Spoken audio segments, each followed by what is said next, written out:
Problem happened. I was introduced to betting, sports betting. These games that we bet, Manu is playing this, Arsenal is playing this game. And I used to place those a lot of multi-bets, a lot of jackpots.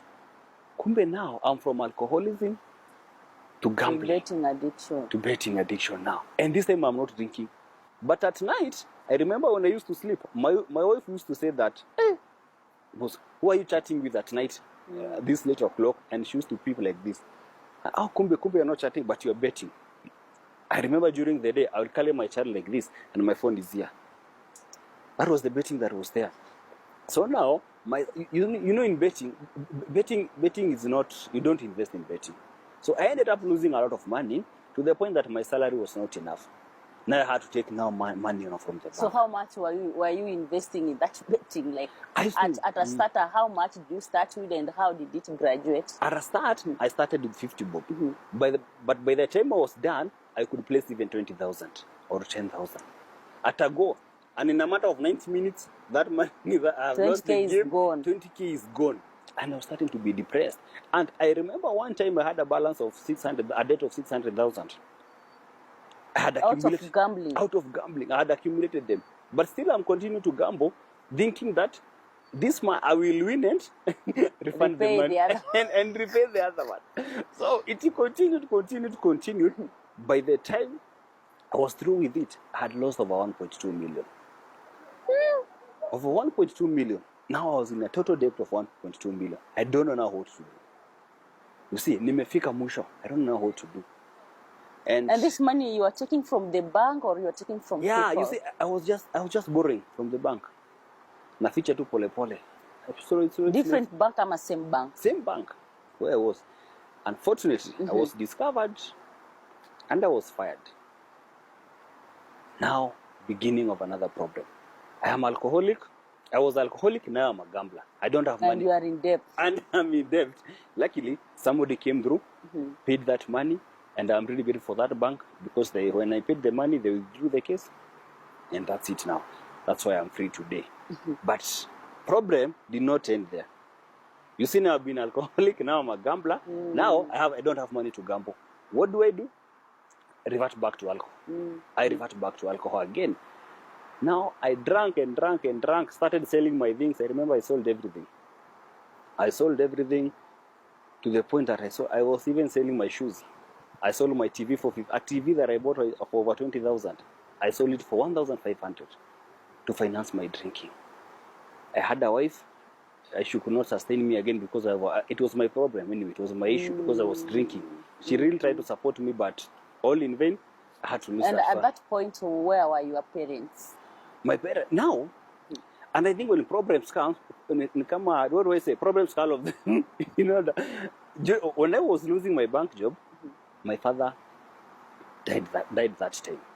So you see, I'm dealing with losing a job. I'm dealing with losing my father, and thankfully, my mother was there. I remember she was the one who came she sent somebody to come and pick me from Mombasa. Because if she sent the money, I'll drink the money. I only come back to at that time you are still in Mombasa. I'm still in Mombasa. All this problem happening in Mombasa. So she was told, hey, your son is drinking a lot. I don't know, because maybe the father died and he lost the job. He has a lot of stress. I had a barber shop. I can use the barber shop. Now I was even selling it. I had a cereal shop. It is closed because I've gambled all the money, I've drank all the money. Now I'm zero. You can imagine a banker who was doing well. You can imagine there are bank addresses. Now it is me now. Suits and so on and trying. Cards. Yeah, now it is me now. I'm so hopeless in life. I have nothing. I'm so zero. I wouldn't even afford a 10 bob. I'm depending now on handouts because I've sold everything. And at that point, where are your siblings? Did they notice that they need to hold your hand? Now, they were holding my hand, but you see the problem now, I'm in Mombasa, all of them are in Nairobi.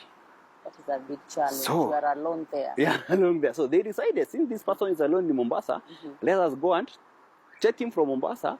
At least he come back to Nakuru. We can see whether he can get another job. They were very supportive, whether he can get another job and pick up again. But so my cousin came, picked me up from Mombasa, came back to Nakuru, but in Nakuru I was drinking a lot. So my mother decided, instead of you staying here in Nakuru, can you go to Nairobi, stay with your brother, and see whether you can get a job there.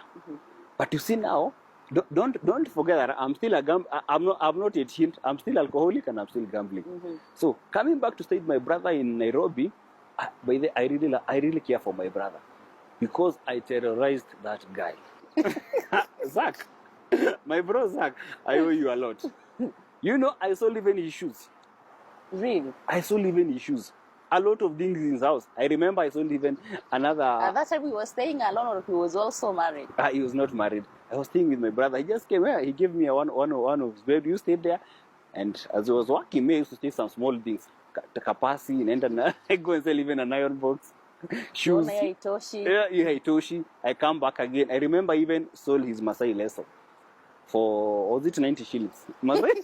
I sold the Masai lesson for 90 shillings. So now, I'm in Nairobi now, still drinking. It reached a point now where now the alcoholism now is so worse. I'm even selling stuff. And the last thing I remember I sold was my laptop. The one they had bought me so that I can be doing online jobs. Unfortunately, I sold that laptop. And my brother came and told me, well, you have reached now. This one you can't assist him now. And that is when help came through. They sat as a family and they said, this guy, I think you need to take him to a rehabilitation center. You see whether he can regain something. And I remember that morning, my brother told me, hey, Harrison, you wake up.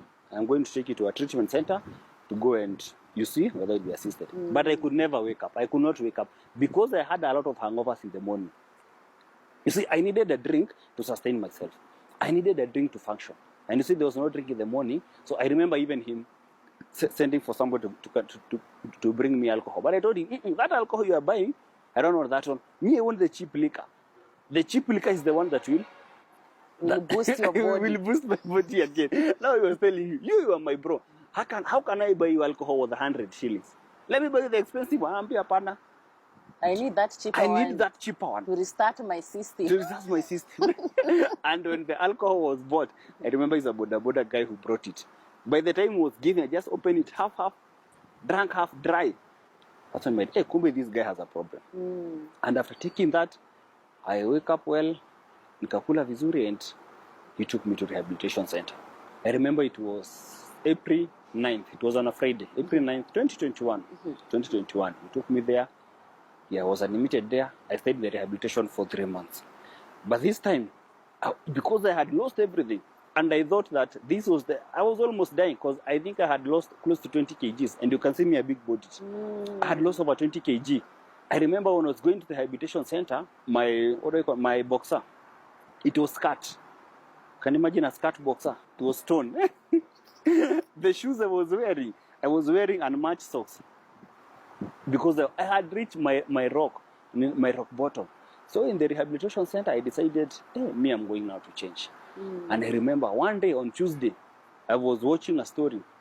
Somebody narrating his story, how he had even sold his doors. She's a lady. She was narrating how she had sold his doors, even auctioned his bed, everything, and she was left empty. Luckily, the father came and rescued her. So I decided, this case is the same as mine. Same as mine. I had lost everything. I had lost my family, all this money. I'm in debt. People are weighing me. I don't have even clothes. And I decided, I'm going to give it a chance. Since I've stayed only for 2 days without alcohol and smoking, I can make a difference. And that was now the beginning of my recovery journey in the rehab. Dealing with my issues, forgiving myself for the things that I did. I remember telling you that I went to boarding school in class 3. Forgiving myself for all that happened in class 3, boarding school, the bullying and so on. A lot of things that had accumulated that I have never dealt with them. So I dealt with them in the rehabilitation center. By the end of the 3 months, I was doing so well to the point that the owner of that rehab, and God bless her soul, she passed away by the way. So sorry, may she rest in peace. She told me, Harrison, I'm not going to let you go. Since you are not working anywhere, you are fired from the bank, I'll give you a job here. Oh, wow. Yeah. So she gave me a job as an accountant in the rehabilitation center. And through working there as an accountant, I decided, let me go back to school. And that is how I started my counseling journey. And that is, so from there, I've been helping people. Today, I receive a lot of messages. Today, I receive a lot of hope. People telling me, Harrison, why it's not for you sharing your story? I would still be there.